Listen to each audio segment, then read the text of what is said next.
கடற்கரை இருந்தது. அந்த கடற்கரைக்கு பக்கத்துல ஒரு குகையும் இருந்தது. அந்த கடற்கரைக்கே மிகவும் கம்மியான ஆட்கள் தான் வருவாங்க. அதுலயும் அந்த குகைக்கு யாருமே வரமாட்டாங்க. எப்பவுமே ஆளரவம் இல்லாம தான் அந்த குகை இருக்கும். இப்படி இருக்கும்போது ஒரு இளைஞன், அவனுக்கு ஏதோ ஒரு விதத்துல அவனுடைய வாழ்க்கையில விரக்தி, அந்த விரக்தியினால தனிமையில இருக்கணும் அப்படின்னு நினைச்சுக்கிட்டு அந்த கடற்கரைக்கு வந்து அங்க இருக்கிற அந்த குகைக்குள்ள போறான். அந்த குகைக்குள்ள கொஞ்ச நேரம் உட்கார்ந்துட்டு இருக்கிறான். அந்த குகையை சுத்தி பாக்குறான். இப்படி இருக்கும்போதுதான் அந்த குகையில இருக்கிற ஒரு பாறையின் இடுக்குக்கு அருகில ஒரு சின்ன காகித பை இருக்கிறது அவனுக்கு தென்படுது.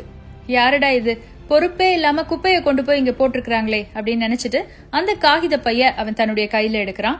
எடுத்து பார்க்கும்போதுதான் அவனுக்கு தெரியுது அந்த பை நிறைய களிமண் உருண்டைகள் இருக்கு. இது என்ன களிமண் உருண்டைகள்? யார் இதை செஞ்சு வச்சிருப்பா? ஒருவேளை இங்க பக்கத்துல விளையாடுற குழந்தைகள் யாராவது செஞ்சு வச்சிருப்பாங்க போல அப்படின்னு நினைச்சிட்டு சுத்தி முத்தி பாக்குறான். அங்க எந்த குழந்தைகளையும் காணும். ஏதோ ஒரு ஞாபகத்துல அந்த காகித பையையும் தன்னுடைய கையில எடுத்துக்கிட்டே நடக்க ஆரம்பிக்கிறான். கடற்கரை ஓரமா நடந்துட்டு இருக்கிறான். மெதுவான தென்றல் வீசுது. கையில களிமண் உருண்டைகள், அந்த பக்கம் தண்ணி.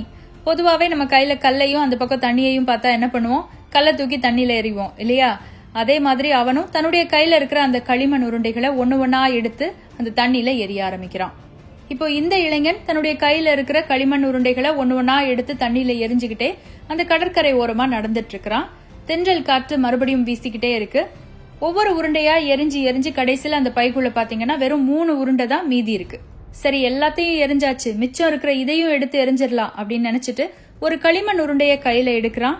அதுல ஒரு வெடிப்பு இருக்கு. அந்த வெடிப்பின் காரணமாக அந்த களிமண் உருண்டை உடைஞ்சிருது. உடைஞ்ச பின்னாடி கையில பார்த்தா மின்னு மின்னு ஏதோ ஒண்ணு. மண்ணெல்லாம் விளக்கிட்டு பார்க்கும்போது அது ஒரு அழகான ரத்தினக்கல். அடடா, களிமண் உருண்டைன்னு பார்த்தா இது ஒரு ரத்தினக்கல்லா இருந்திருக்கே அப்படின்னு நினைச்சிட்டு மிச்சம் இருக்கிற அந்த உருண்டைகளையும் எடுத்து கையில வச்சு உடைச்சு பாக்குறான். அதுலயும் அதே மாதிரி ரத்தினக்கற்கள் இருக்கு. அப்படின்னா இத்தனை நேரம் கொஞ்சம் கூட யோசிக்காம அவன் வீசி எறிஞ்ச அத்தனை களிமண் உருண்டைகள்லயும் இருந்தது என்ன? இந்த மாதிரியான ரத்தினக்கற்கள். எவ்வளவு பெரிய தப்பு செஞ்சிட்டோம்.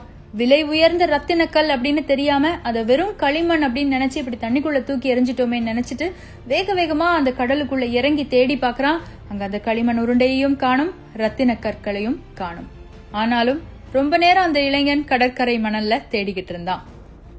இந்த கதையில களிமண் உருண்டைகள் அப்படின்னு நான் சொல்றது வாய்ப்புகளை. நமக்கு கடவுள் கொடுக்கிற வாய்ப்புகள் நிறைய நேரங்கள்ல நேரடியாக இருக்காது. இந்த ரத்தின கற்கள் எப்படி களிமண் உருண்டைக்குள்ள ஒளிஞ்சு இருந்ததோ அதே மாதிரிதான் நமக்கு கிடைக்கிற வாய்ப்புகள் மேலோட்டமாக பார்த்தா கடினமானதாகவும் சாதாரணமானதாகவும் தெரியும். அதை நாம் ஆராய்ந்து தெரிந்து கொண்டு பயன்படுத்தும் போது மட்டும்தான் அது ரத்தினக்கல்லா மாறும்.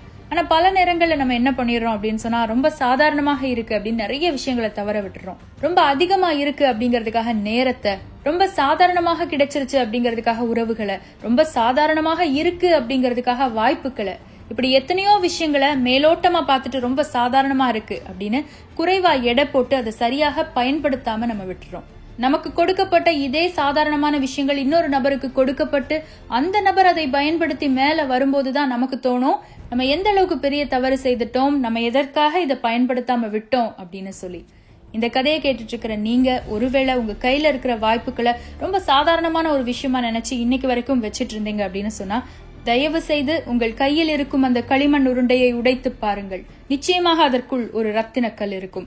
அதுக்குள்ள என்ன இருக்கு அப்படின்னு தெரியாம கடலுக்குள்ள வீசி எறிஞ்சிட்டீங்க அப்படின்னு சொன்னா மறுபடியும் அதை போய் தேடி எடுக்க முடியாது. உங்கள் வாய்ப்புகளின் மதிப்பை நீங்கள் உணர்ந்து கொள்ள இந்த கதை உங்களுக்கு